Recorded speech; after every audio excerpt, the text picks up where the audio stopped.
Os colaboradores e amigos do Ministério Jimmy Swaggart convidam você a se unir conosco nesta hora de culto e louvor, quando Jimmy Swaggart vai proclamar com ousadia a mensagem do poder de Jesus para mudar vidas. Sometimes gently sing. Há algum tempo atrás, com câmeras de televisão, um guia israelita, eu estava em cima de um pedaço de terra que ficou famoso no mundo inteiro, representado por Hollywood, e ainda mais importante pelo que aconteceu ali há quase 2000 anos atrás. O lugar é chamado de Masada. O nome em inglês parece dar a importância do que é, do castelo. Se há alguma indicação na Bíblia a respeito desse lugar, é quando a Bíblia usa o termo que Davi foi até aquela fortaleza. O termo fortaleza aqui significa esse lugar de Masada. Foi ali onde centenas de patriotas judeus, ao invés de se entregarem aos romanos, cometeram suicídio. Eu estive ali outro dia enquanto o vinho soprava sobre aquela terra vazia. Eu olhei para as ruínas que estavam ali já faziam quase 2000 anos, quando o grande general romano tinha feito sua rampa de terra quase até o topo de Masada. E finalmente, depois de vários meses, tomou, se alguém pode usar essa terminologia, esse lugar. Eu olhei ao meu redor e dava para ver o vento soprar, soprando sobre o Mar Morto, levantando aquela poeira naquela seca terra de Masada. E eu me pergunto aonde estiveram as legiões romanas? Aonde estão os generais que governaram o mundo por 1 milênio? Roma não existe mais. Os Césares já não existem mais e os seus generais também não. Mas Israel e a estrela de Davi ainda vivem.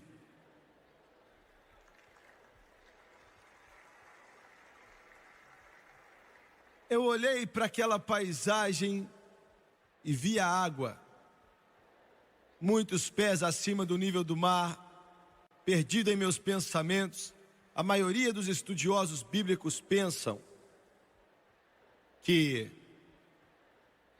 Sodoma e Gomorra ficavam no fim do Mar Vermelho, aonde era uma planície muito bonita e cheia de verde. Eles acreditam que aquele vale que agora é seco e agora é infértil, que um dia foi bem verde, quando o vento quente e a chuva caía, aquele era o lugar mais bonito do mundo. Há uma possibilidade que no auge de Sodoma e Gomorra eram as melhores cidades da civilização. Há uma possibilidade que essas cidades eram a coroa das tentativas do homem de construir e de plantar e de prosperar. E se essas cidades estivessem no lado sul do Mar Vermelho, e se aquele chão já esteve fértil e com todo tipo de plantas, e eu comecei a meditar sobre aquilo, meus pensamentos voltaram a quase 4000 anos atrás. Independente de um verdadeiro jardim do Éden que pode ter existido ali, apesar de riquezas e prosperidade que vão além da imaginação, o mal cresceu tanto ali, tão terrível, tão depravado, tão mau, tão sujo, tão podre, tão degenerado, que o Deus Todo-Poderoso, a única época na história, tomou providências e aniquilou e removeu aquelas cidades da face da terra. Até hoje não há nem um vestígio de uma das civilizações mais antigas que o mundo conheceu, porque todos morreram, mortos, queimados, com fogo que caiu do céu. E a pergunta é: por que Deus fez isso? O ano é 1943. O mundo está preso em uma dor agonizante da guerra. Adolf Hitler, com os seus exércitos, suas unidades, e parece que ele está avançando e tomando a Rússia, e ele vai dominar o óleo do Oriente Médio. E enquanto isso, Marshall Harris, o senhor Marshall Harris, se assentou em seu escritório maravilhoso em algum lugar de Londres. Com os seus oficiais à sua volta, ele disse: senhores, temos que fazer alguma coisa para quebrar o espírito do povo alemão. E o plano que eles fizeram, estabeleceram, foi chamado de Operação Gomorra. O alvo era Hamburgo. 1º de julho de 1943. Quase 1.200 grandes aviões Lancaster cheios de bombas estavam com bombas letais para destruir, saindo de todas as pistas de voo da Inglaterra. Hamburgo era uma cidade do tamanho de Boston, Massachusetts. Uma população de mais de 2 milhões, praticamente ilesa, mas ainda assim em meio à guerra. Era o centro de cultura e arte e educação para a Alemanha nazista. Alguns dos museus mais antigos do mundo estavam em Hamburgo. Enquanto aquelas bombas, aquele bombardeio apareceu naquela cidade, os interruptores foram ligados e as bombas foram lançadas. Centenas de milhares de bombas incendiárias vibraram em direção de Hamburgo. Naquela noite, quase 1.500 aviões B-17 saíram da Inglaterra e foram a caminho do Lancaster e deixaram suas bombas ali. Antes daquele inferno acabar, quase que 10.000 bombas apareceram em Hamburgo e foi chamado de a noite que Hamburgo morreu. Os ventos sopravam chamas num ritmo forte. Começaram a levantar a 30, 35 pés no céu. Temperaturas de 1.500 graus Fahrenheit, derretendo quase que tudo ali dentro. Criou uma força de um furacão que começou a puxar todo o ar daquelas áreas em volta. Centenas de milhares, ou devo dizer dezenas de milhares de alemães entraram ali no seu abrigo. Nenhum deles sobreviveu. Nenhum. Todos foram assados, assim como uma galinha é assada num forno. Mais de 100.000 seres humanos morreram naquela semana terrível, cheia de morte e destruição. E o que caracterizou a memória da noite que Hamburgo morreu foram as milhares de marcas estranhas nas ruas e nas calçadas que não podiam ser explicadas. E eles finalmente descobrindo que aqueles ventos explodindo a mais de 150 km por hora, criados pela força de sucção daquele inferno, chupou os seres humanos em direção ao seu meio. E eles tinham que abrir mão dos postes ou do que eles estavam se segurando. E eles eram arremessados no chão e os dedos deles tentavam agarrar o concreto e deixavam rastro de sangue como a carne foi arrancada, e eles foram sugados para a conflagração e morreram. O Todo-Poderoso Deus soltou seu julgamento sobre uma nação que tinha virado as costas para Deus, debaixo da direção de um monstro pelo nome de Adolf Hitler, se envolvendo com o terrível holocausto que produziu as Toblincas e os Auschwitz.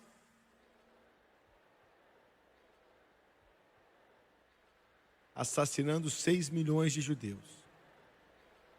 E lançou o mundo em uma guerra. E eu faço a pergunta nessa noite. Pensamos em Sodoma e Gomorra. Pensamos no Deus Todo-Poderoso que se assenta no céu. E nos fazemos a pergunta: por que ele tomou essa atitude que fez com que todo ser humano fosse perdido? Por que ele permitiu que a Alemanha nazista fosse queimada? E minha resposta tem que ser que Deus Todo-Poderoso, ele extirpou essas nações malignas através de misericórdia. Isso soa estranho? Porque ele olhou para gerações futuras e viu que se esse câncer terrível do pecado tivessem continuado, ido adiante, você não estaria aqui nessa noite e a civilização não existiria como a conhecemos hoje.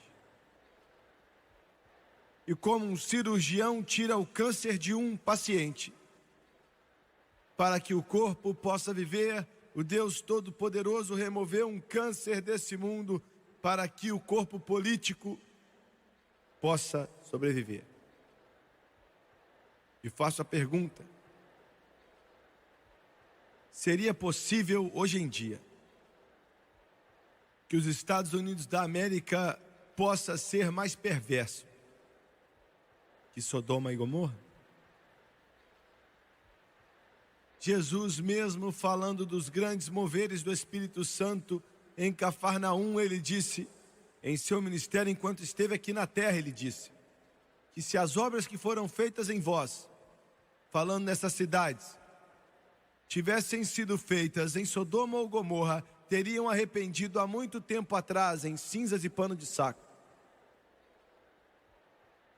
Os Estados Unidos da América nessa noite já viu mais visitações de Deus, mais moveres do Espírito Santo enviados por Deus, mais misericórdia enviada por Deus e mais bênçãos enviadas por Deus do que qualquer outra nação na face da terra já experimentou em toda a sua história. E ainda assim quer o pecado.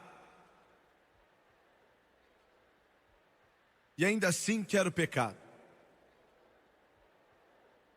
Estamos experimentando o maior mover de Deus que o mundo já viu, mas ao mesmo tempo há um outro rio fluindo logo ao lado dele.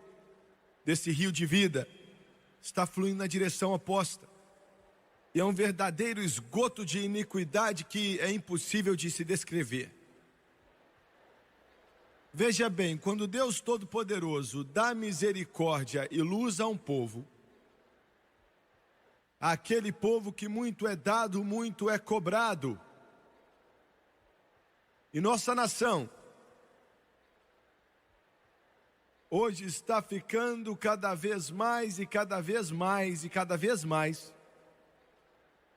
no seu pecado, na sua maldade, na sua iniquidade, como se estivéssemos fechando o punho e colocando na cara de Deus. Eles nos dizem que o Deus Todo-Poderoso e o seu grande amor e misericórdia vai ignorar o pecado, ignorar a iniquidade, ignorar a maldade. Mas eu quero te dizer, todo pecado precisa ser punido. Toda iniquidade precisa ser julgada. Eu não sei como vai acontecer ou quando vai acontecer, mas por causa da grande luz do Evangelho que foi mostrada para essa nação, e a maioria das pessoas dessa nação tem virado as costas para Deus e estão pecando hoje como nenhuma outra nação pecou. Esta nação eventualmente vai ser julgada. Eu não sei como vai ser. Eu oro para que você nunca veja. Mas escreva o que eu estou dizendo: os Estados Unidos da América vai ser julgado. No livro de Isaías, há uma descrição de Deus Todo-Poderoso, enquanto ele fala através do seu profeta, de Isaías para Israel, na verdade para Judá. E alguns podem dizer: Jimmy Swaggart, não há outra nação na face da terra que pode substituir os Estados Unidos. Verdade? Não há nenhuma nação que o Deus Todo-Poderoso pode usar, então ele tem que salvar essa terra. Ele tem que salvar porque nenhuma outra pode ser usada. Ele tem que salvar porque esse é o único bastão de liberdade no mundo hoje em dia, que leva o nome de Jesus Cristo, como fazemos. Mas eu quero te lembrar, Deus não pode ignorar o pecado.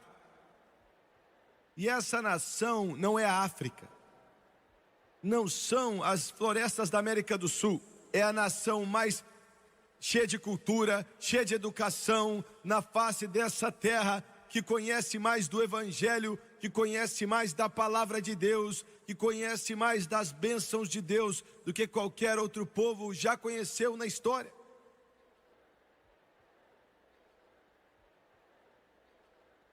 Por muito tempo em nossas igrejas, Deus tem sido visto como um bobo. Ele tem sido visto como um Papai Noel glorificado. Ele tem sido visto como se fosse um gênio da lâmpada santo.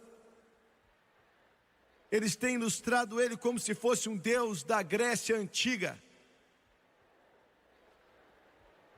Mas eu quero te lembrar que o Deus do Antigo Testamento é o mesmo Deus que vive no Novo Testamento. O mesmo.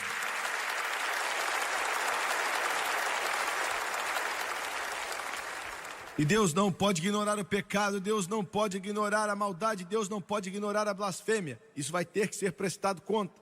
Deus, há 2.500 anos atrás, com a única nação, Israel, na face da terra, que levava o seu nome, não tinha alternativa ou escolha alguma, a não ser levar julgamento a Israel. Por causa da maldade, por causa do pecado. Ele não pode usar a iniquidade.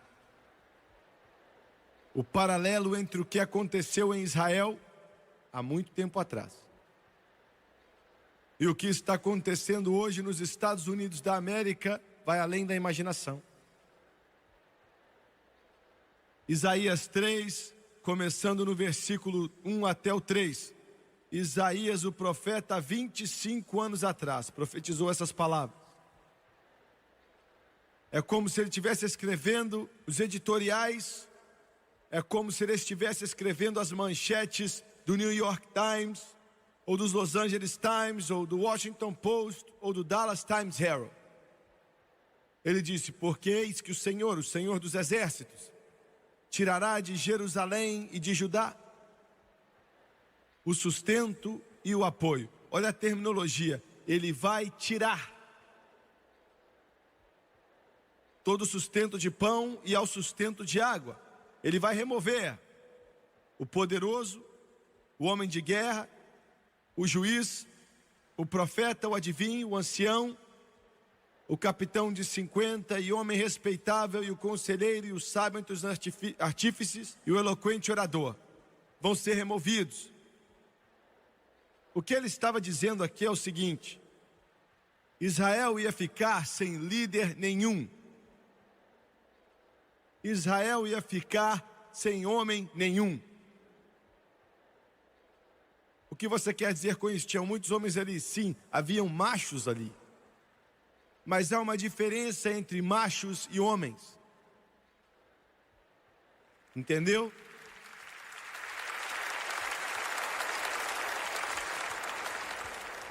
Aonde estão os homens na América?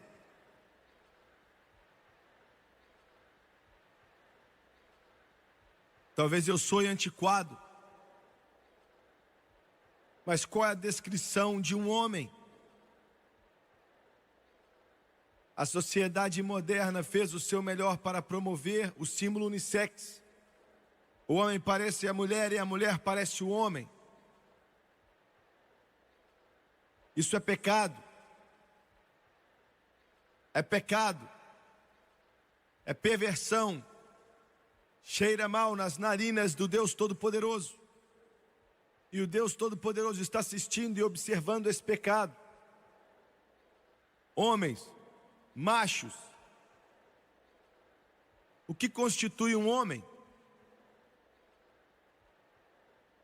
Eu vou te dizer o que constitui um homem. Não é quão grandes são os seus músculos, ou quanta cocaína você consegue cheirar, ou quanto você consegue beber, ou quanto de maconha você consegue fumar, o quanto de cerveja você consegue beber, o quanto de licor você consegue beber. Isso não constitui um homem. Quantas piadinhas sujas você consegue contar, ou quão sujo e depravado você consegue ficar.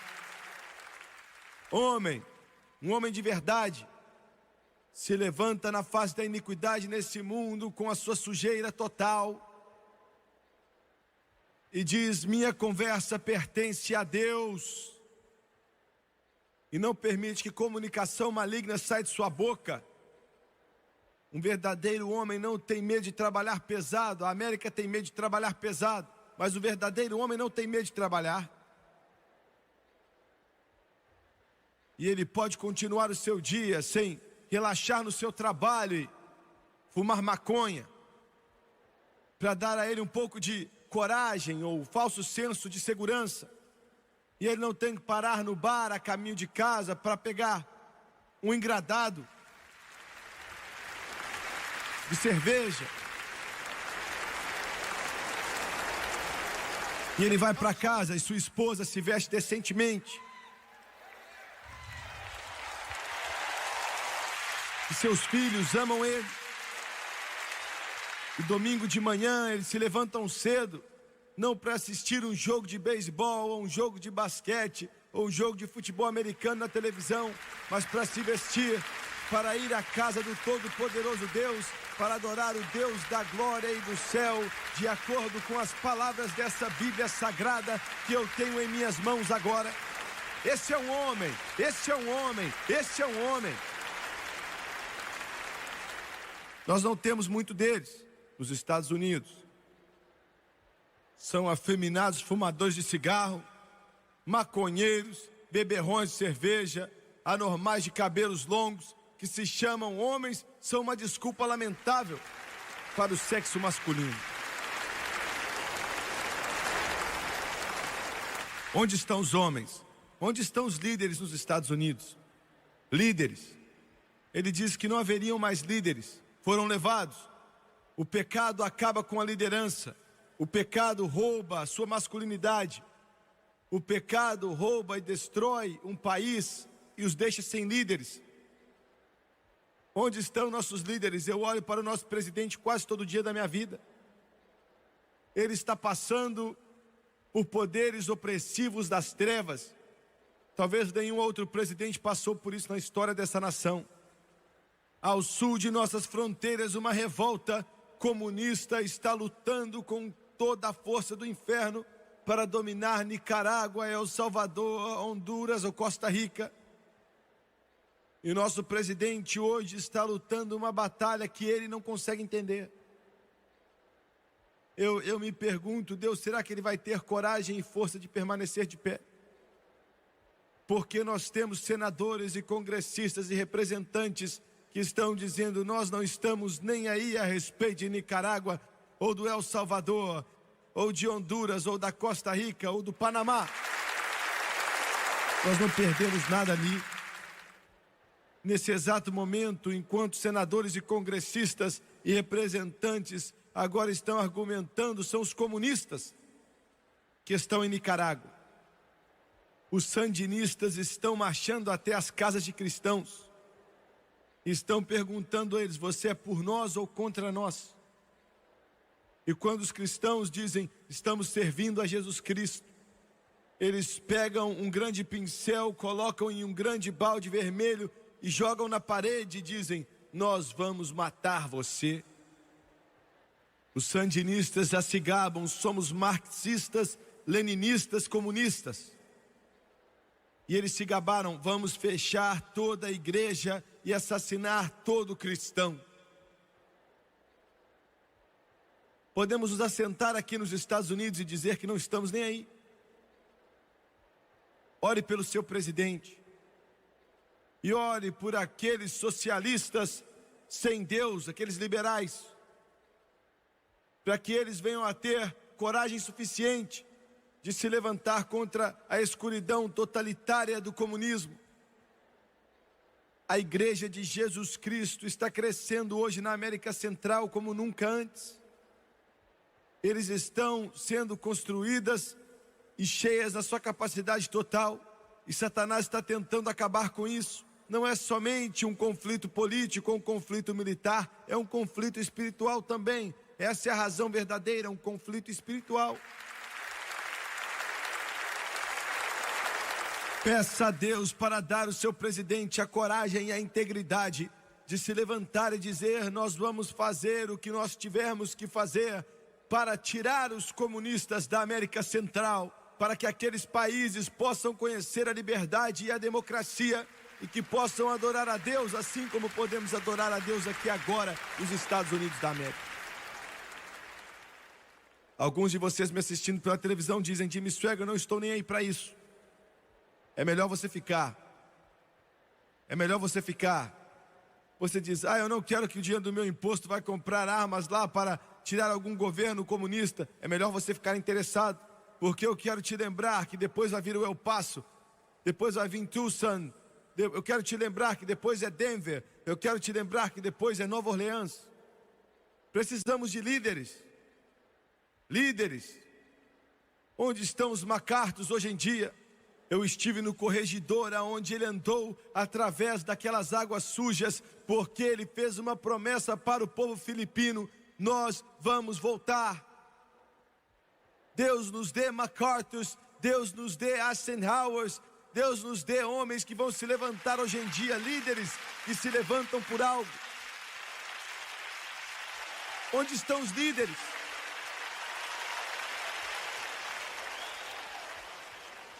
Onde estão os pregadores? Aonde estão os pregadores? Esse vacilante sustento espiritual que se chama de evangelho é algo patético, que escorre por fora de trás de alguns púlpitos, é nojento nas narinas de Deus Todo-Poderoso. Onde estão os pregadores? Onde estão os pregadores que choram pelos perdidos e se alegram com os redimidos? Aonde estão os pregadores que se levantam atrás de púlpitos como João Batista e dizem que o machado está na raiz da árvore e a árvore que não der bom fruto vai ser cortada e lançada no fogo? Meu Deus, homens, se levantem por algo, se levantem por algo, se levantem por algo.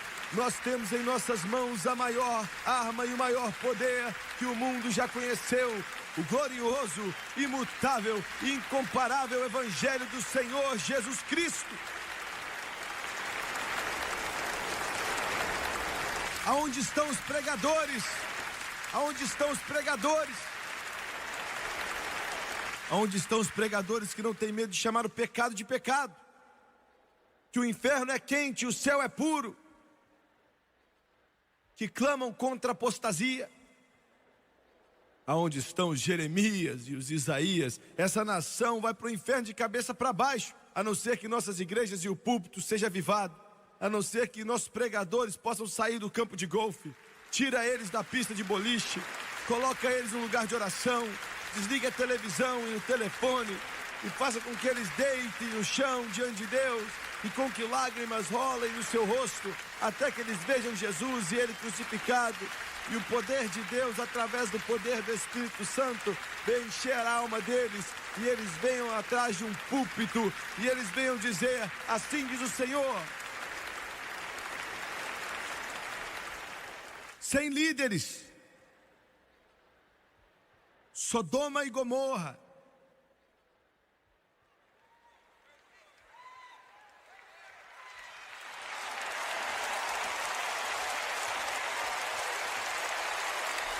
Isaías 3 e 5. E o povo será oprimido, um será contra o outro, e cada um contra o seu próximo. Anarquia sem lei.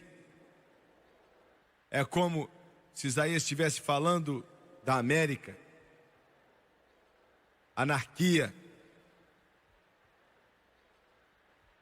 Há pouco tempo atrás, a maravilhosa ACLU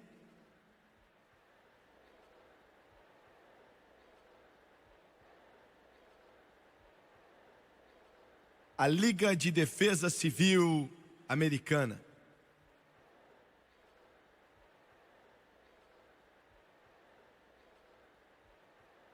tinha que ser chamado de Liga Criminosa Americana.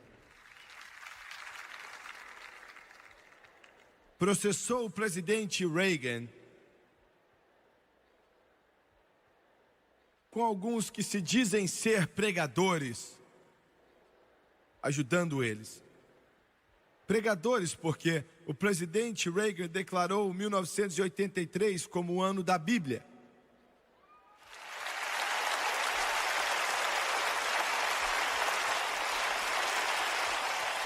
A União de Direitos Civis Americanos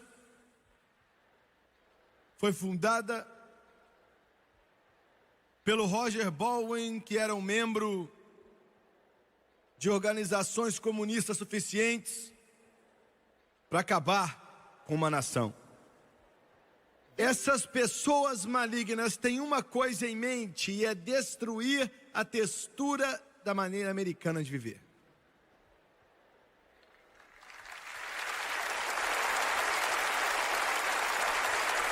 Eu quero que você pela televisão olhe para mim. Alguns de vocês, repórteres que podem estar assistindo, foram para a cama bêbados, estão com ressaca, você se levantou com a cabeça doendo demais e você foi cambaleando, ligou o televisor e agora você está sentado na sua cama pedindo ajuda porque esse pregador está na TV. E sua cabeça está doendo tanto que você não tem vontade de desligar. Eu quero que você saiba de algo. Você pode escrever essa sua mentirada, esse lixo que você escreve, essa enganação que você escreve, que é uma desgraça nos olhos do Todo-Poderoso Deus. Mas a maneira americana de vida se encontra nessa Bíblia que eu tenho em minhas mãos nessa noite.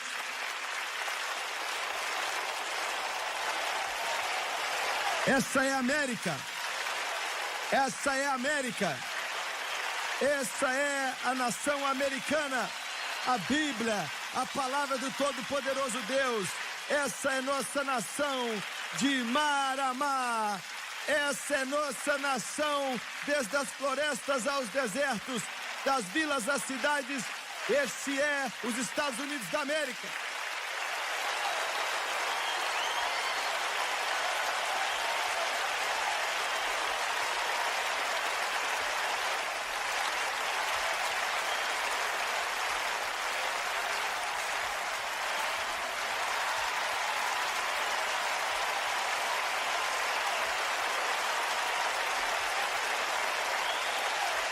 Isso, a palavra do Deus Todo-Poderoso.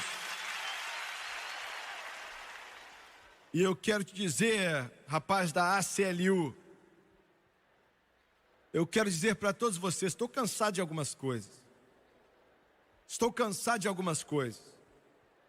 Estou cansado de cortes supremas que não podem definir pornografia.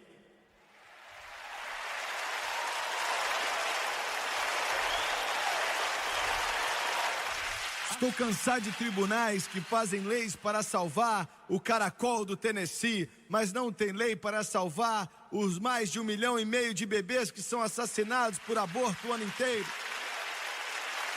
Estou cansado disso. Estou cansado do sistema educacional que ensina que o homem veio dos macacos e elimina Deus das salas de aula da nossa escola pública. Estou cansado.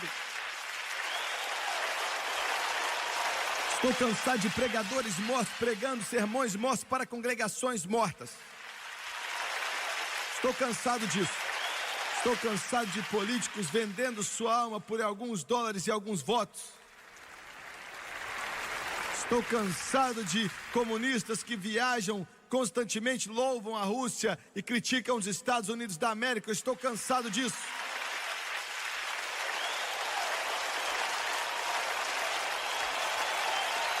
Estou cansado disso. Eu estou cansado desses roqueiros que tomam pílula, fumam cigarro, cheiram cocaína, bebem cerveja, deixam o cabelo crescer, que são considerados exemplo para os nossos jovens. Estou cansado disso.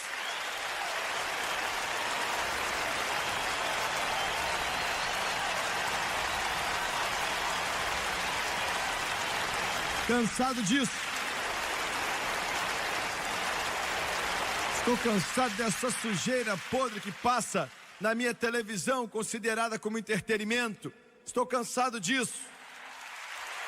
Estou cansado da evolução, humanismo, secular, materialismo e comunismo. Estou cansado disso. Estou cansado do grande Estados Unidos da América tomando tapa por todo tipo de ditador que aparece na face dessa terra, enquanto nós cruzamos os braços e pedimos desculpa para os Comines, os Gadafis e os Castros. Eu já cansei disso.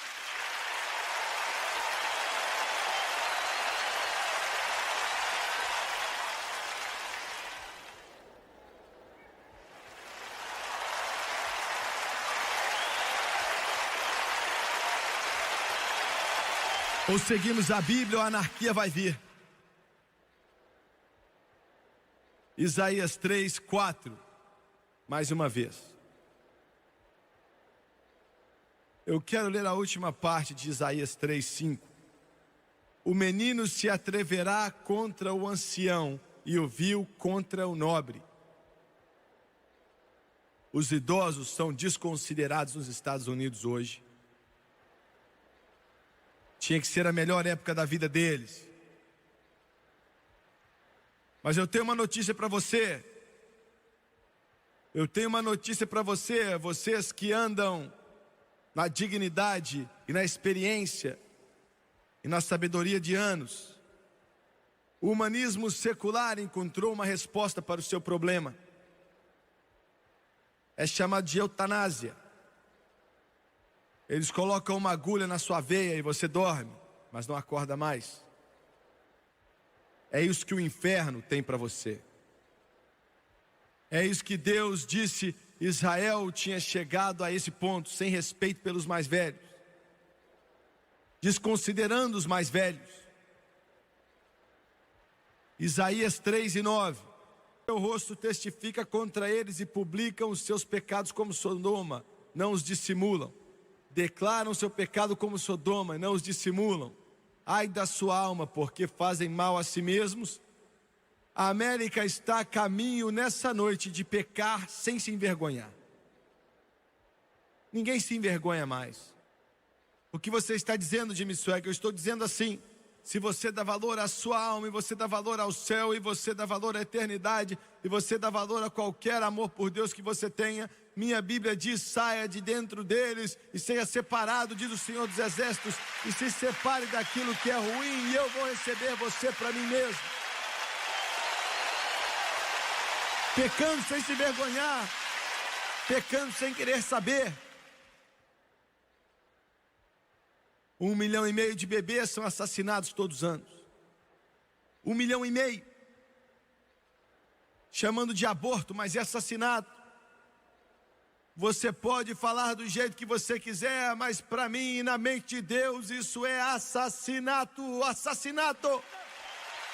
Assassinato. Eu quero te dizer, médicos, um dia vocês vão ter que responder a Deus por isso. Enfermeiras, vocês vão ter que responder a Deus. Políticos, um dia você vai ter que responder a Deus. Legisladores, um dia você vai ter que responder a Deus. Juiz, um dia você vai ter que responder a Deus por isso.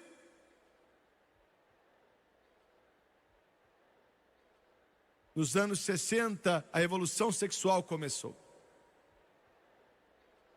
Todas as restrições foram jogadas fora e pessoas começaram em orgias e sujeira, quebrando as leis do Todo-Poderoso Deus, enquanto riam dos 10 mandamentos e zombavam, faziam piada com eles.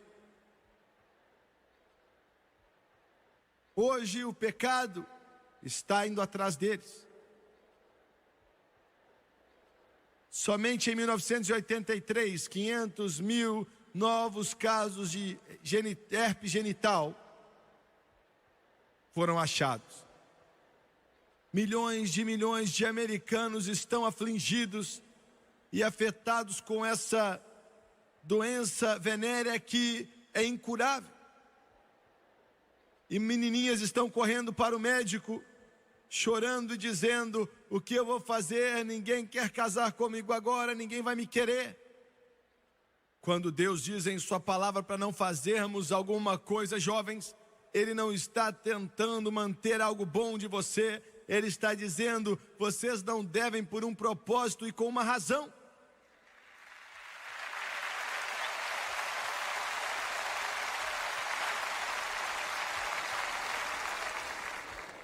Isaías 3:12. Os opressores do meu povo são crianças. Delinquente juvenil, mas não posso culpar as crianças. Eu não posso culpar os filhos e filhas da América. Eu não posso culpar as crianças com 10 e 11 anos de idade que são alcoólatras. Eu não posso culpá-los. Meu Deus, eles aprenderam do pai e da mãe deles. Eu não posso culpá-los. Eu não posso culpá-los. Eles não, com 11, 12, 13 anos de idade, eles já estão viciados em maconha, já estão viciados em heroína. A vida deles é um inferno, não tem como culpá-los. Eu não posso culpá-los. Entregamos a eles uma nação que já deixou de lado todas as restrições e não tem vergonha mais de pecar. O pai com lascívia se gaba da sua conquista sexual. E a mãe e o pai estão fumando maconha no porão, ou cigarros, e é tão ruim quanto maconha.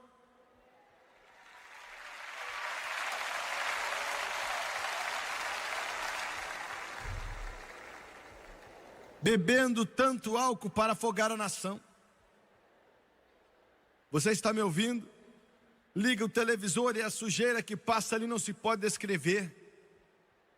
Teve um tempo em que os pais cristãos ensinavam os filhos que eles não deviam se associar com as danças modernas do dia a dia, mas hoje a televisão trouxe isso direto para o nosso lar. É chamada de ouro sólido. Mas várias outras coisas. E então alguns shows de debate cristão vêm aceitar que aquele apresentador vá até a sua plataforma e anuncie eles como um grande cristão para o mundo. Deus tem misericórdia de nós e nos perguntamos por que nossos filhos estão com as mentes atormentadas e o coração deles está partido e eles são lançados fora. Nós perguntamos. Alguns de vocês estão determinados a ficarem nervosos comigo, mas olha, outros já ficaram nervosos comigo antes.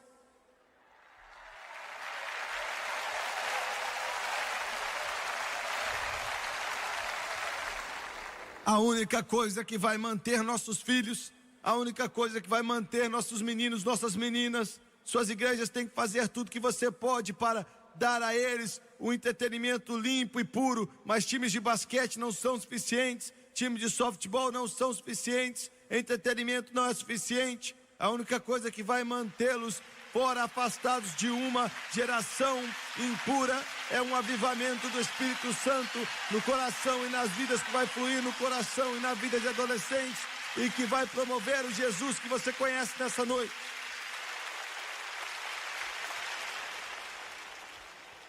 Revistas masculinas de hoje estão promovendo o incesto. Na sua sujeira espiritual, nessa busca pervertida da sua mente por imoralidade. Você não vai gostar do que eu tenho para dizer, eu vou receber muita carta de vocês, mas esses homens têm que tomar um tiro.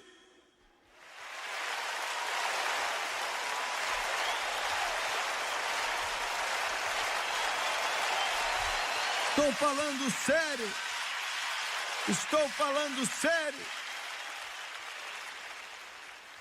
Brincando com as almas das crianças. Crianças crescendo sem Deus são criados por cerveja e televisão, e nos perguntamos por que são como são. Um psicólogo humanista disse outro dia que devíamos ensinar os nossos filhos como xingar. Psicólogo, se você estiver assistindo a essa programação, antes de você mudar o canal ou desligar, você é o homem mais estúpido e ignorante, maluco, que já se chamou de ser humano e está respirando o ar de Deus na terra.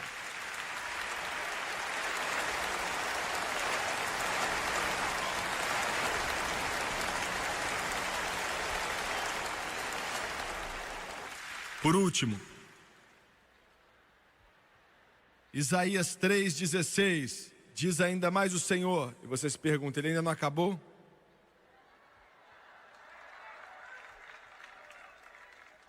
Porquanto as filhas de Sião se exaltam e andam com o pescoço erguido, lançando olhares impudentes, e quando andam caminham afetadamente, fazendo um tilindar com os pés.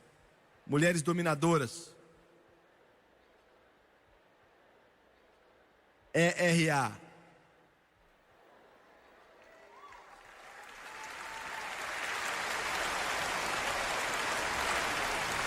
Eu oro a Deus para que os meus netos nunca tenham que carregar um rifle ou uma metralhadora, ou tenha que ficar deitado numa lama em algum campo de batalha.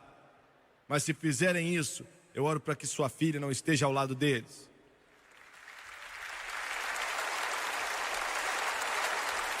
Eu escutei uma feminista doentia outro dia pela televisão. A casa dela estava se desfazendo e eu me perguntei o porquê. Ela estava defendendo férias separadas para o marido dela e ela, não o culpo. Então ela estava morando com aquele homem e aquilo foi embora quando ele mandou ela embora de casa depois de um tempo, e agora ela está na televisão espirrando seu veneno.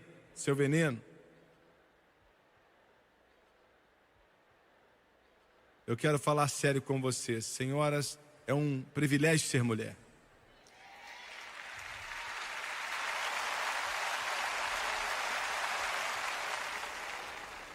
É um privilégio e uma honra ser bonita e amável e feminina. Você me ouviu? Eu estava em Nashville. Apareceu na notícia outro dia mesmo. Um maníaco estava em uma mercearia com uma arma na mão. Ele já tinha assassinado algumas pessoas em sua vida. Chamaram a polícia e os dois policiais no carro eram um homem e a outra era uma mulher. Eu não estou falando de uma forma ruim daquela mulher. Eu considero ela com muito respeito. E uma das pessoas, um dos clientes ali na loja, quebrou a loja tentando fugir. E ele estava gritando, não atire. E ela o matou. Um outro saiu gritando: não atire, mas um cliente, e ela o matou. O dono saiu e ela atirou. Eu não questiono a integridade dela ou a coragem dela de forma alguma. Mas eu digo que quem assassinou aqueles 2 homens e deixou o terceiro ferido não foi aquela mulher. Foram nossas leis ridículas de tentar fazer o que nunca foi a intenção de Deus. Aquela mulher não tinha que estar naquele uniforme, naquele carro.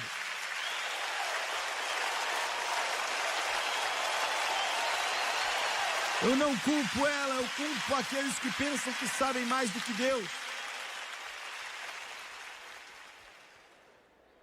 Senhora, falar palavrão não te faz mais inteligente. Ser vulgar e vil, isso não quer dizer nada para você. Nada. Minha mãe era uma senhorita. Nunca ouvi um só palavrão sair da boca dela. Nunca vi ela fumando um só cigarro. Nunca vi ela contar uma piada suja. Me ensinou os rudimentos dessa palavra e ela era uma mulher. América. A América está no mesmo estado que Israel estava há 2.500 anos atrás. Israel foi condenado. Nessa noite eu termino. Te levo de volta a 1941. Era uma igrejinha. Não cabia nem 100 pessoas. Um pregador subiu ali no púlpito, abriu a Bíblia, pregou uma mensagem simples.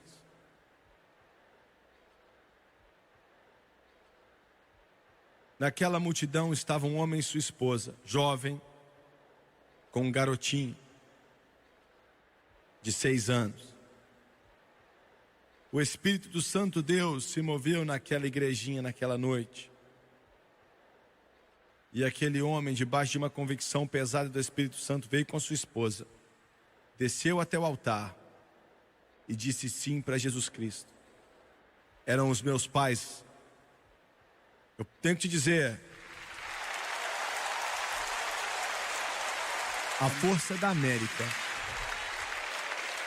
não está em nossos aviões, ou nossas bombas, ou os nossos grandes submarinos.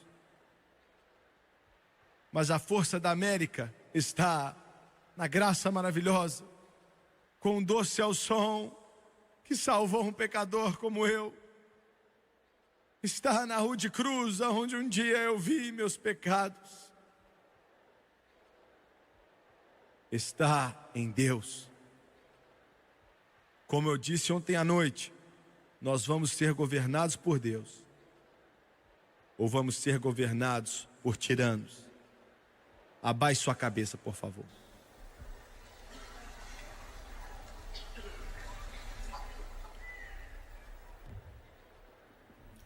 Pai Celestial,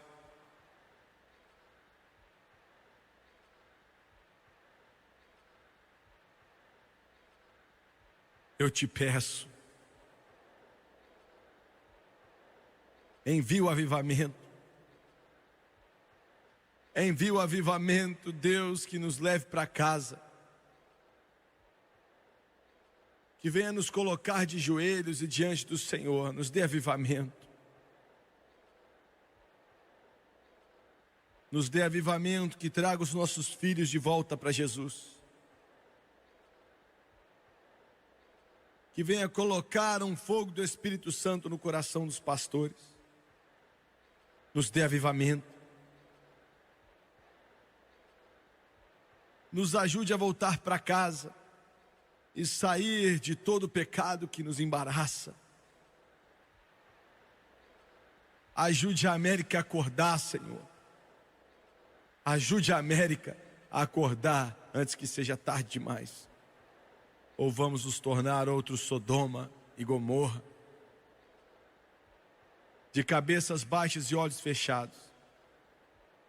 Há uma convicção pesada do Espírito Santo aqui nesse lugar hoje. Eu não quero que ninguém se mova, a não ser que você tenha que fazer isso, por favor. Você está na presença de Deus. Deus. E Ele está chamando você para prestar contas, você dessa nação. Qual vai ser a sua resposta? O que você pode dizer quando Jesus te chama para casa?